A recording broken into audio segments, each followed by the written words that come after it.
저는 초혼이고 상대는 재혼의 딸 둘, 새엄마가 되는 게 걱정입니다. 2025년 11월 24일 공동체 가을 나들이 행복한 대화 부산. 안녕하세요. 오늘은 김장울력을 마친 공동체 지부 대중들과 가을 나들이를 한 후 부산에서 행복한 대화 증문즉설 강연을 했습니다. 스님은 새벽 수행과 명상을 마친 후 7시 30분부터 공동체 대중들과 함께 울력을 하며 하루를 시작했습니다. 먼저 고인돌 옆 200평 밭으로 향했습니다. 엊그제 김장에 사용할 배추를 모두 수확한 후 서울로 가져갈 배추를 쌓아두었습니다. 이 배추는 서울 공동체 대중들이 먹을 수 있게 서울로 가져가기로 했습니다. 먼저 서울에 가져갈 330개의 배추를 트럭에 실었습니다. 톤백에 배추를 차곡차곡 담고 빈 공간에 남은 무와 이번에 담은 김치도 빈틈없이 실었습니다. 트럭을 출발시키고 이어서 두북 수련원에서 사용할 배추 30포기를 수확해서 봉고차에 실었습니다. 밭에는 크기가 작거나 속이 차지 않은 배추들만 남겨두었습니다. 이 배추들은 그냥 두세요. 겨울에 쌈 싸 먹으면 돼요. 밭을 나온 스님은 텃밭으로 향했습니다. 지난 가을에 텃밭에 심은 배추가 50포기 정도 되는데 아주 싱싱하게 잘 자라 있었습니다. 봉고차에 실어온 배추 30포기를 옮기고 텃밭 배추 중 20포기도 더 수확했습니다. 총 50포기는 오늘 김장을 하고 남은 양념으로 김치를 더 담기로 하고 울력을 모두 마쳤습니다. 한편 일부 행자들은 비닐하우스로 가서 고추를 수확했습니다. 곧 기온이 영하로 떨어지면 고추가 모두 상하기 때문에 최대한 빨리 고추를 수확해야 한다며 농사팀에서 급히 도움을 요청했습니다. 그래서 10여 명이 비닐하우스로 가서 고추 수확을 도왔습니다. 김장을 했던 창고를 뒷정리하는 일까지 마무리한 후 오전 9시 30분에 울력을 모두 마쳤습니다. 간단하게 세면을 한 후 오전 10시에는 스님과 함께 경주 남산으로 공동체 가을 나들이를 떠났습니다. 올해 상반기에는 100일 법문을 하느라 공동체 나들이를 못 갔습니다. 하반기에도 스님의 해외 일정이 계속 있어서 가지 못하고 있다가 김장 울력을 끝내고 하루 더 시간을 내어서 공동체 나들이를 다녀오기로 했습니다. 모두가 경해왕릉 앞에 내려서 경주 남산 둘레길을 걸어보기로 했습니다. 대중들이 송수신기를 착용하자 스님이 안내를 시작했습니다. 저처럼 다리가 아파서 산에 못 올라가는 사람들이 있으니까 평지로 이어지는 경주 남산의 둘레길을 걸어보겠습니다. 여기서 출발하면 삼불사, 보석정을 지나 경주 남산의 동편으로 넘어가는 고갯길이 있어요. 고개를 오르면 산속의 완만한 경사의 등산로가 이어집니다. 천천히 걸어가 봅시다. 소나무 숲에 들어서자 경해왕릉이 나타났습니다. 잠시 멈춰서서 스님이 설명했습니다. 경해왕은 신라 말에 견훤한테 죽임을 당했습니다. 보석정에서 술을 마시고 놀다가 견훤한테 습격을 당해서 죽었다고 알려져 있어요. 이곳은 경주 남산에서 대중이 가장 많이 모일 수 있어 야외 법회를 열기에 적합한 자리이기도 합니다. 울타리를 치기 전까지는 1000명까지 앉아서 모임을 가질 수가 있었던 곳이에요. 지금은 울타리를 쳐서 500명 정도 앉을 수 있을 겁니다. 공간이 아주 넓죠. 소나무 숲 안으로 더 들어가자 삼릉이 나왔습니다. 이세왕릉은 신라 8대 아달라왕, 53대 신덕왕, 54대 경명왕, 3명의 박씨왕의 무덤이라고 전해지고 있는데 초기 아달라왕과 나머지 왕의 연대 차이가 800년이 넘어서 왕릉의 진위의 의문이 제기되고 있다고 합니다. 삼릉에서 시작하는 이 골짜기의 원래 이름은 냉골입니다. 지금은 삼릉골이라고 부르고 있습니다. 경주 남산에서 유적이 제일 많이 있는 골짜기입니다.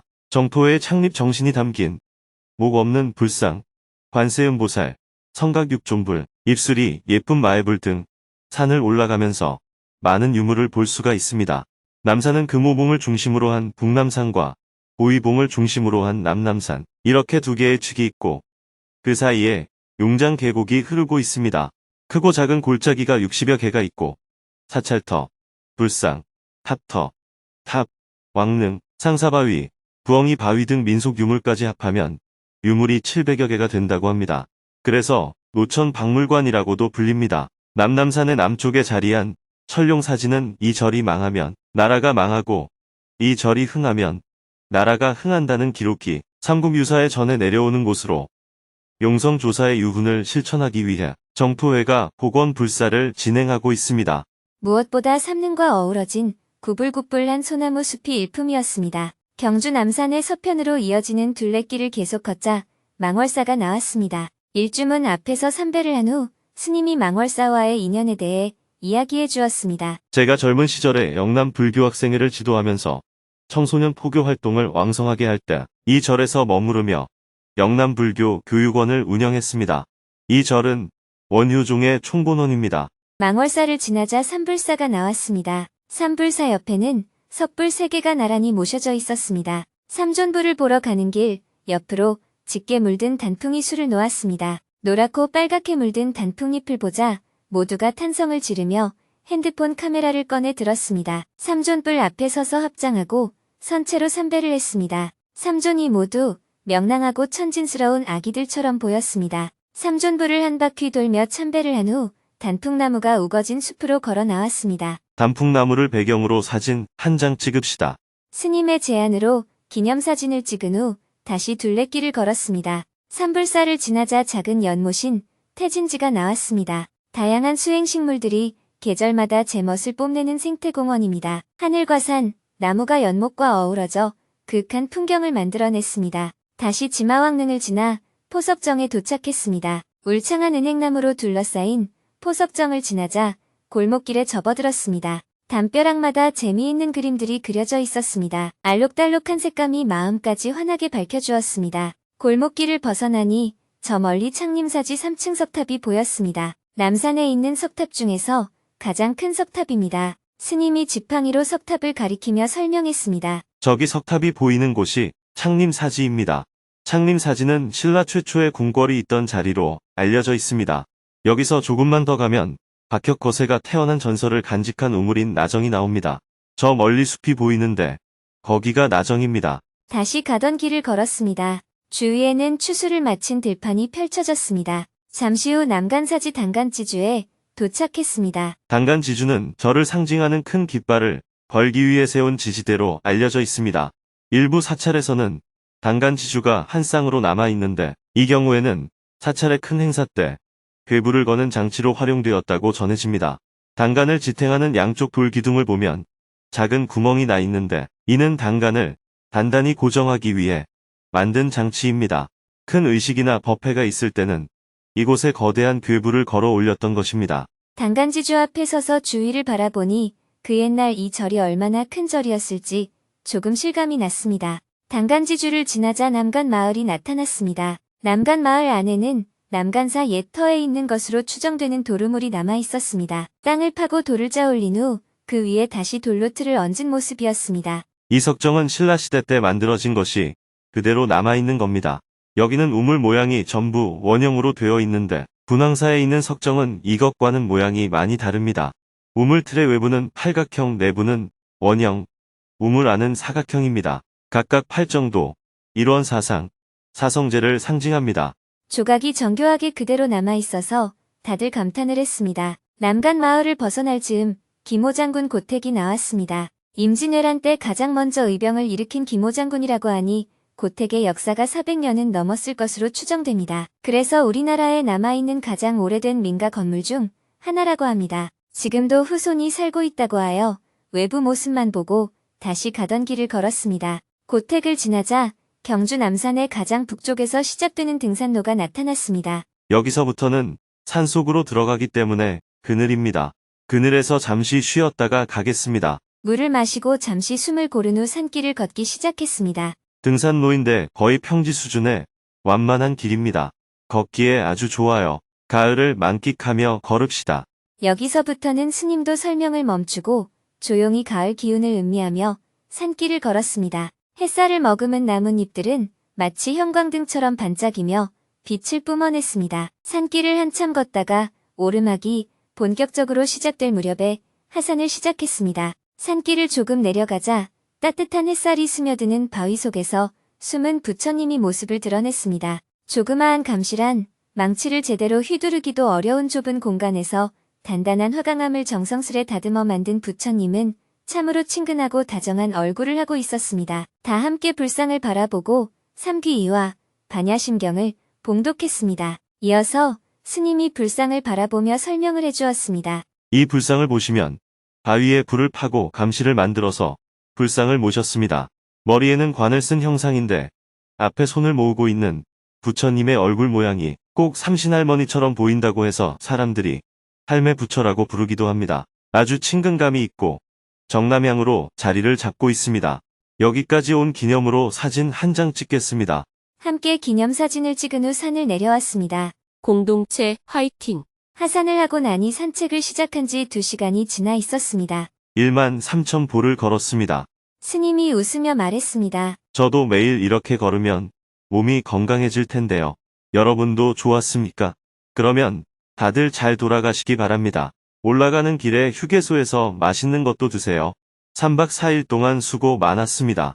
스님은 공동체 대중들과 작별 인사를 나눈 후 다시 두북 수련원으로 돌아와 점심 식사를 했습니다. 점심 식사를 한 후 오후에는 남은 배추 50포기를 김장하는 일을 돕다가 오후 4시에 두북 수련원을 출발해 부산으로 향했습니다. 오늘은 행복한 대화 증문즉설 9번째 강연이 부산에서 열리는 날입니다. 차로 1시간 30분을 달려 오후 5시 30분에 강연장 입구에 도착했습니다. 오늘 강연이 열리는 곳은 부산시 남구에 위치한 부경대학교 대학극장입니다. 스님이 도착하자 강연 2시간 전인데도 불구하고 많은 시민들이 줄을 서서 입장을 기다리고 있었습니다. 반갑습니다.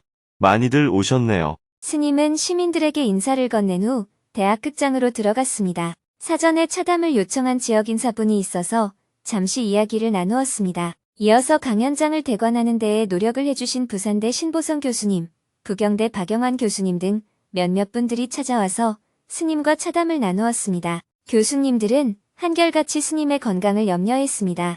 스님 일정을 보니까 해외 일정도 많고 너무 빡빡해서 정말 피곤하시겠습니다. 건강은 괜찮으신가요? 스님은 해외를 다니면서 느낀 점을 이야기해 주었습니다. 피곤하긴 해도 배우는 게 많습니다. 제가 해외를 다녀보며 느낀 점은 우리나라가 안고 있는 가장 큰 문제는 분단으로 인한 전쟁의 위험이라는 것입니다. 그리고 두 번째 문제는 국가의 기축 산업을 떠받칠 기술 인력이 점점 사라지고 있다는 점입니다. 머리가 하얀 기술자만 남은 현장. 미래를 위해 준비해야 할 것.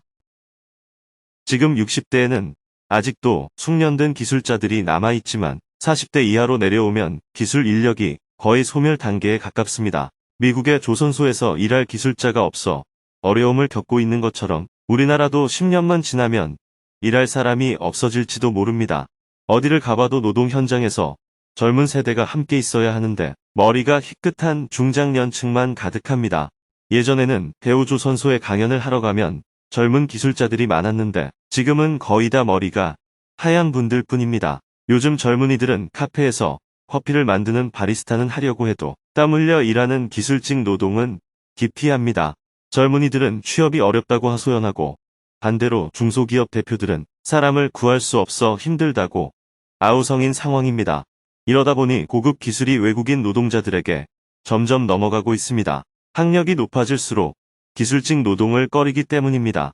그래서 저는 기술 인력을 체계적으로 양성할 수 있는 2년제 기술대학이나 기술교육 플랫폼을 국가가 적극적으로 운영해 세계적인 기술 인력 공급국이 되어야 하는 것이 아닌가 하는 생각을 자주 하게 됩니다.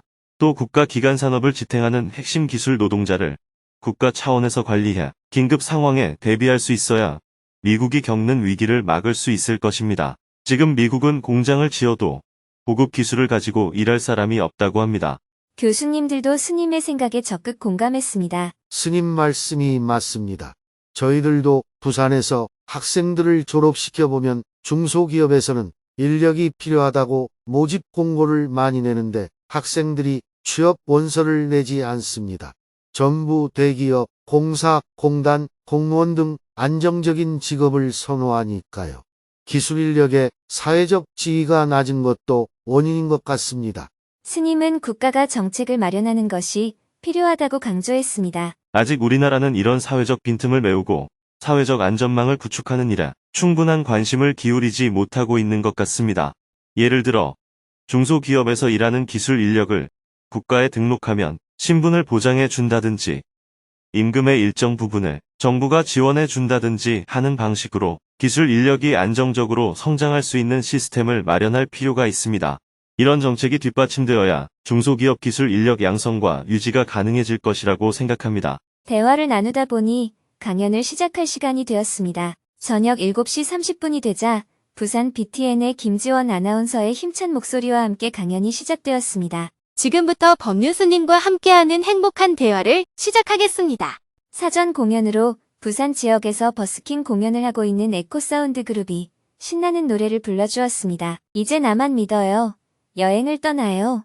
두 곡을 열창하자 모두 큰 박수로 환호했습니다. 3명의 부산 사나이가 만든 멋진 무대였습니다. 스님은 재능 기부로 출연해준 에코사운드 그룹에게 악수를 건넨 후 감사의 마음을 전하고 기념사진을 함께 찍었습니다. 이어서 스님을 소개하는 영상을 함께 본 후 큰 박수를 받으며 스님이 무대 위로 걸어 나왔습니다. 강연장에는 700여 명이 자리를 가득 메웠습니다. 유튜브 생방송에는 5천여 명이 접속했습니다. 먼저 스님이 오랜만에 만난 부산 시민들에게 인사말을 했습니다.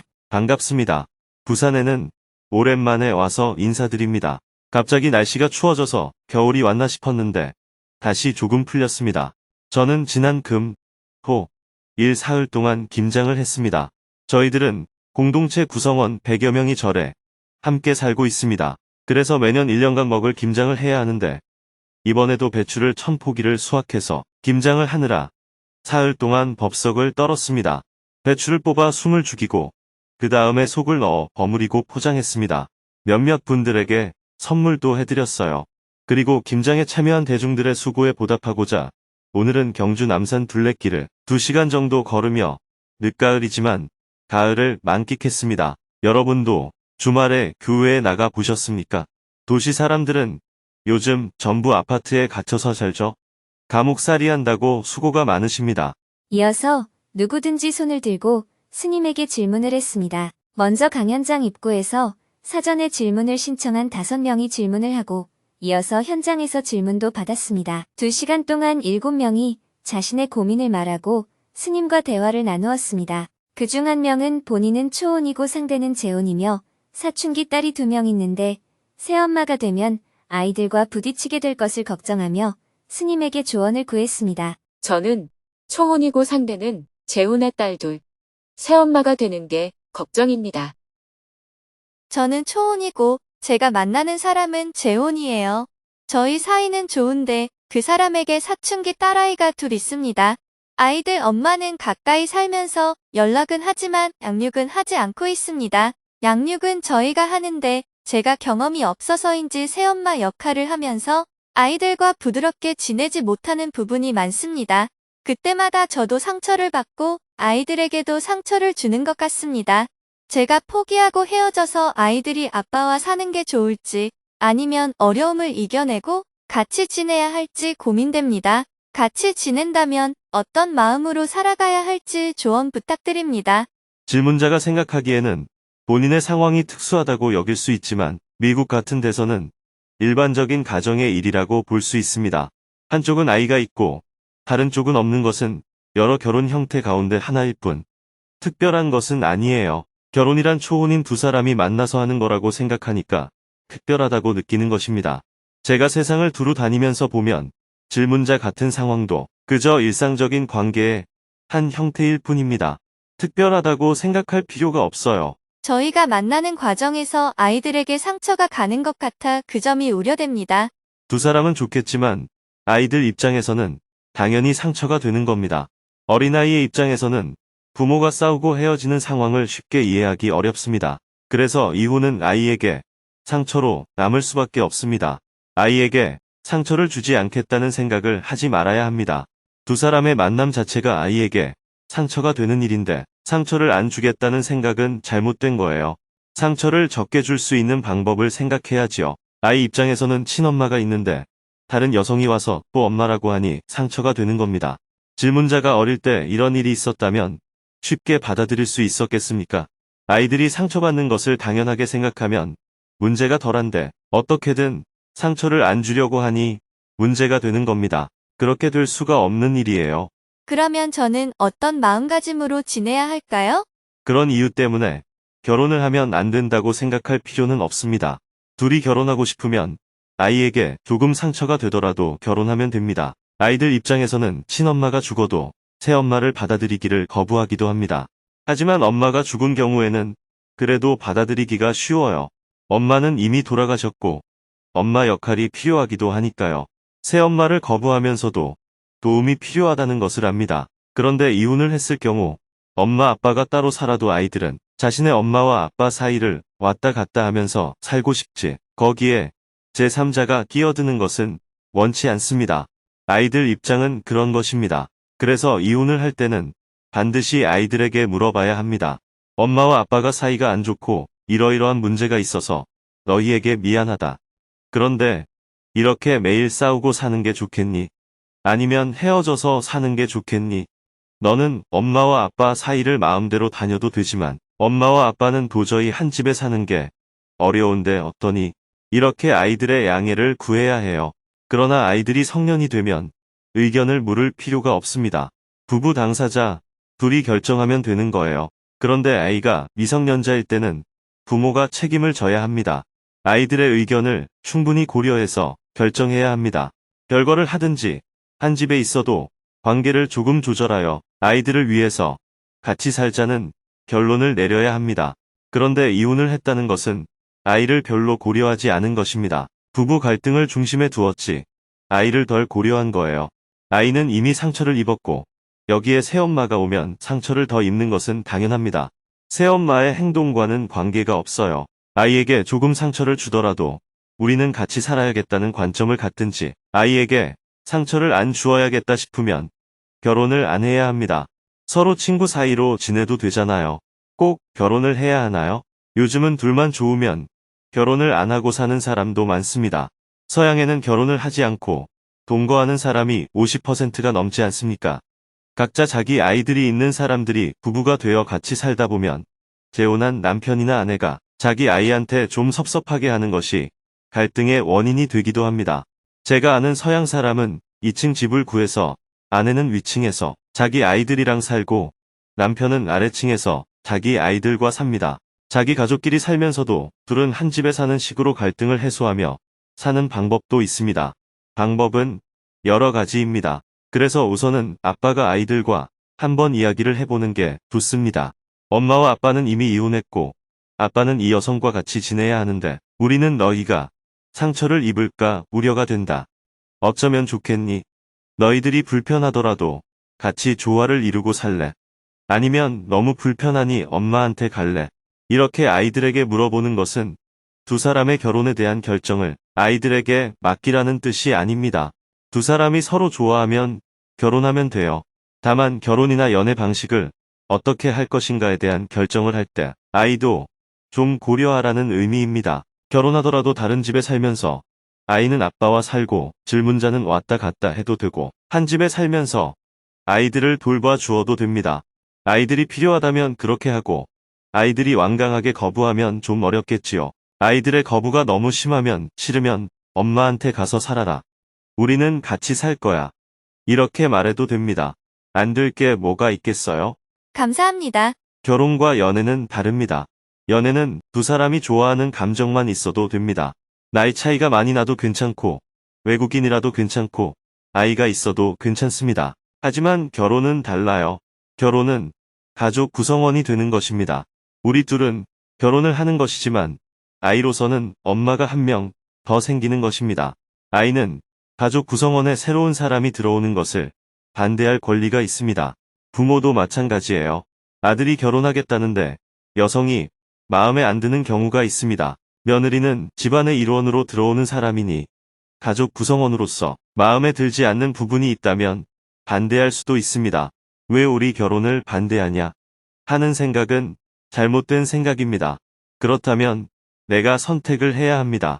가족 구성원에서 탈퇴하고 집을 나와서 결혼을 하면 됩니다. 그러면 원래 가족 구성원과는 관계가 멀어집니다. 내가 가족 구성원에 속해 있으면서 새로운 가족 구성원을 데려오려면 나 혼자 결정하면 안 되는 것입니다. 이 분이 우리 가족의 구성원이 되고자 하는데 어떻습니까? 하고 다른 구성원의 의견을 물어봐야죠. 반대가 좀 있더라도 일단 구성원으로 같이 지내보자고 하면 받아들여지는 것입니다. 둘은 꼭 결혼을 해야겠는데 다른 구성원이 반대하면 원망할 필요는 없어요. 알았습니다.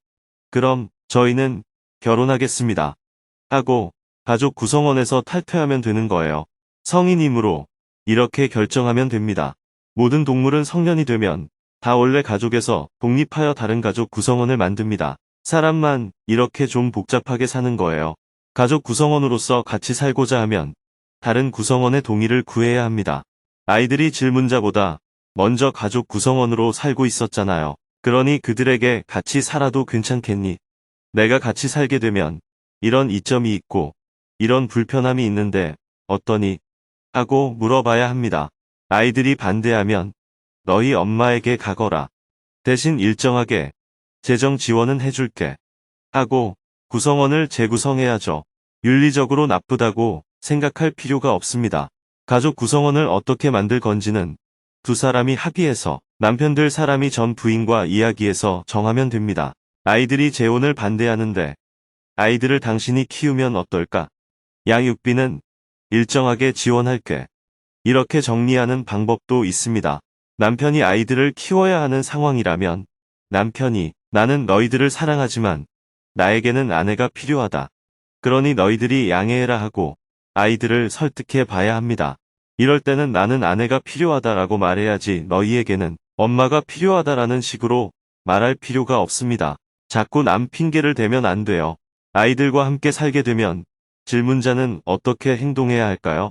아이들에게는 친엄마가 있는데 질문자가 엄마 역할을 하겠다고 하면 아이들은 헷갈립니다. 가족 구성원이니까 내 자식이든 아니든 관계없이 집안일에 도움은 주되 기본적으로 아이들의 생활이나 학업에는 가능하면 간섭을 하지 말아야 합니다. 아이들이 요즘 공부를 안 하니까 당신이 얘기를 좀 해야 하고 질문자는 의견만 내고 아빠가 직접 아이와 이야기하도록 해야 합니다. 질문자가 나서서 대섭하면 굴러온 돌이 박힌 돌 빼려고 하느냐 하면서 싸움이 생겨요. 도움은 주되 간섭은 안 한다 하는 관점을 가지면 같이 사는데 문제가 없습니다. 문제는 항상 간섭하는 데서 발생하는 것입니다. 아이들은 엄마 역할이 필요 없다는데 질문자가 오지랖 넓게 엄마 역할을 하겠다고 나서면 갈등이 생기는 거예요. 엄마 역할을 해달라고 하더라도 일단 생각 좀 해볼게 하는 자세를 취하면 갈등이 생기지 않습니다. 이런 관점을 갖는 것이 그렇게 어려운 것은 아닙니다.